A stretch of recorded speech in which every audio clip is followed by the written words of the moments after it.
top leak dan juga engine treatment. Ianya adalah barangan daripada Trimolic X. Kenapa aku buat video untuk hari ini berkenaan barangan ni?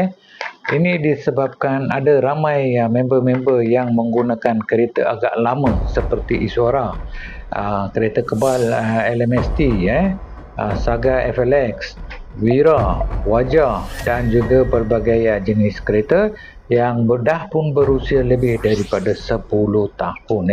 Bagi kereta-kereta ni, menukar minyak enjin memang mudah, tetapi untuk mengekalkan minyak enjin tu berfungsi dengan baik dalam kereta tu payah. Sebab untuk kereta lama biasanya minyak enjin akan cepat kering.